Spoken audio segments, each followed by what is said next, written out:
Hello everyone, I'm back with another rant slash book club, book review, book discussion thing about a book I read. I've been trying to read more in the last sort of 18 months or so, and I've been like smashing out a bunch of really good self-help books and like educational books, and I'm just trying to I've said that my mantra in 2025 is 1% better every day. Like I just want to like improve myself as much as I can to get as close as I can be to the man I want to be.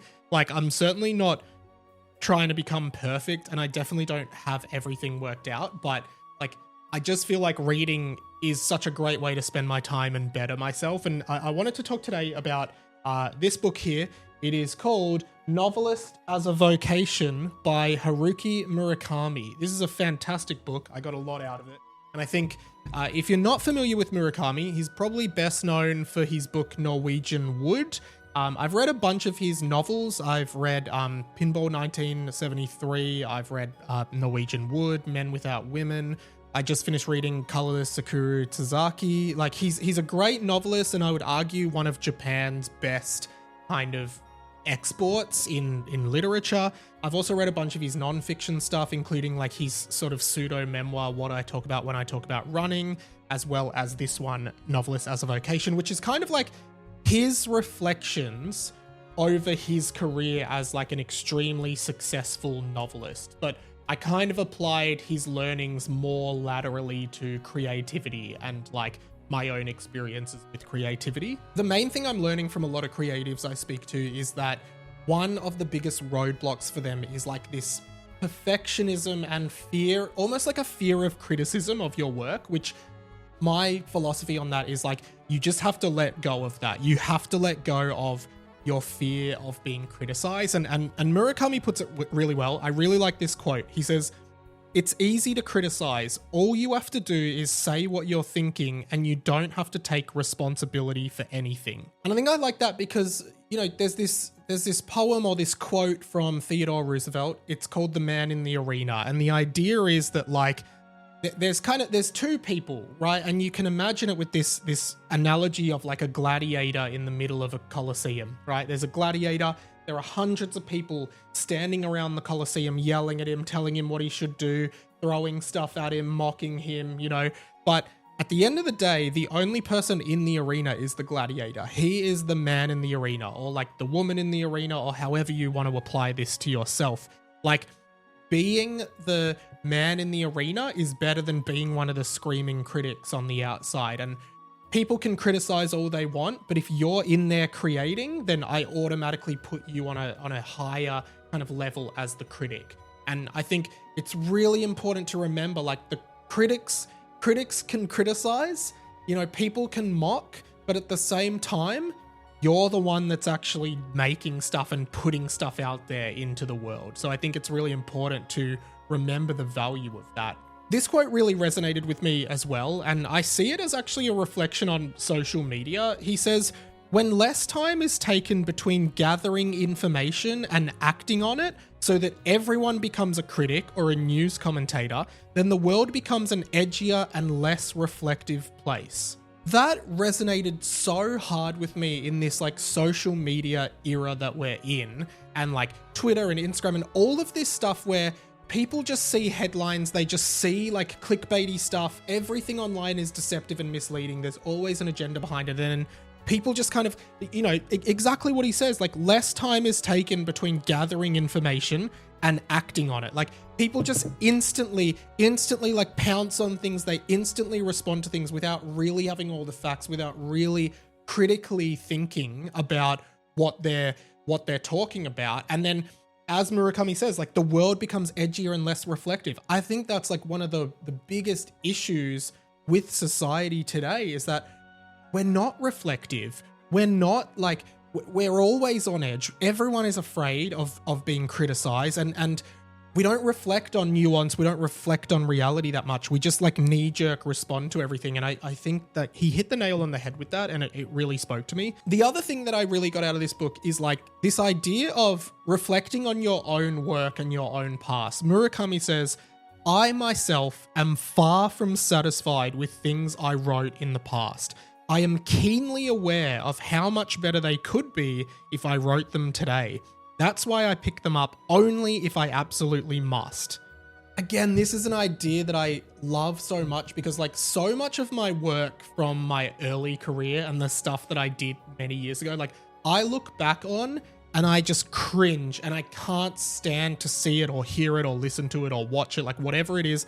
I cringe so much at the creator that I was back then. But what I've realized about that is, and a few people have told me this over the journey, is that if you look back on your past work and you cringe and you don't like it, that is evidence that you have improved.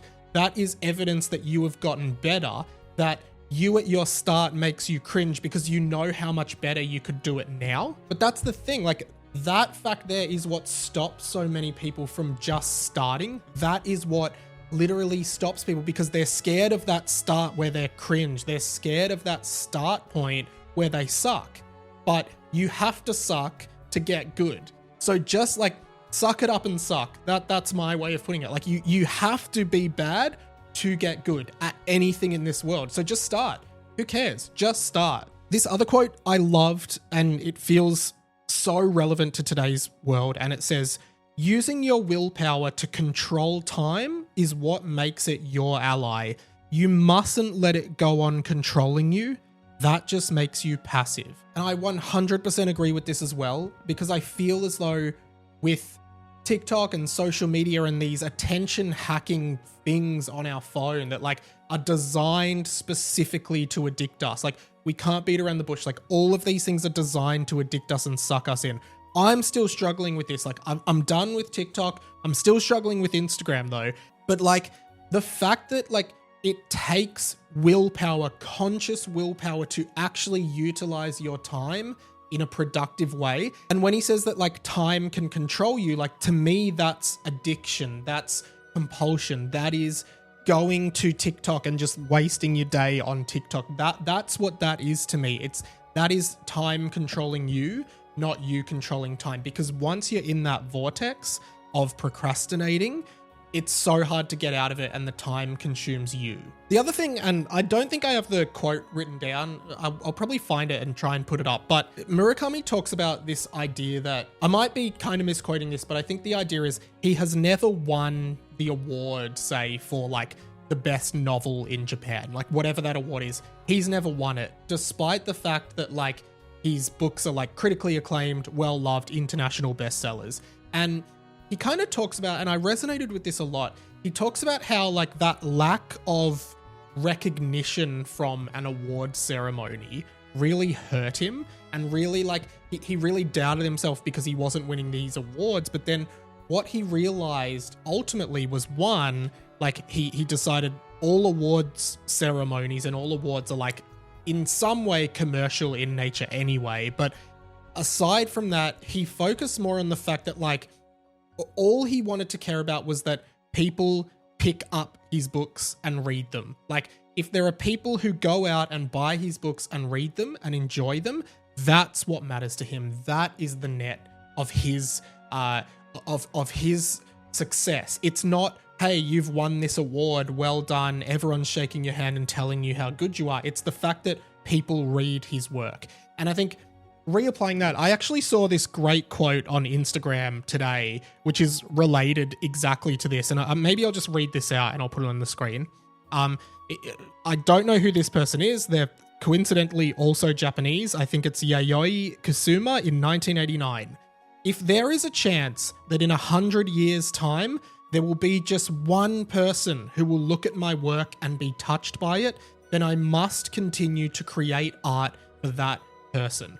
And this is the thing. It's this constant battle of commercial versus creative. But as creatives, like, don't do it for the commercial reward.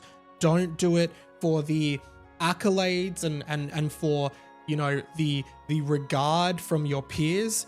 Do it for the people who want to consume your work, the people who like your work. Like, that quote is so true. Like, if even one person wants to watch this video and get something out of it, then I need to keep creating. Like, it's my duty to keep creating as a creative for that person. So those are my musings and my kind of reflections on Novelist as a Vocation by Haruki Murakami. It would be interesting to hear people's thoughts on this and their approaches to creativity. Do you agree? Do you disagree? Like, I'm really curious about this stuff. So yeah, I will speak to you guys later.